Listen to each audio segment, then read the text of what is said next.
வருகிறான் சொன்ன உடனே பிள்ளை மேல் உள்ள ஆசையை கொண்டு அவள் எங்கே வருகின்றாள் தெரியுமா? ஆதிசக்தி பார்வதி ஆதிசக்தி பார்வதி அரணாளோட சொல்ல கேட்டு நாளான நாளை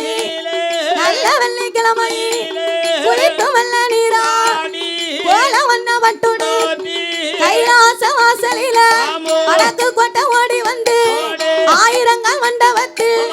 ஆதிசக்தி வாரா 300 சரவிட மொழு மொழு எரியக்கா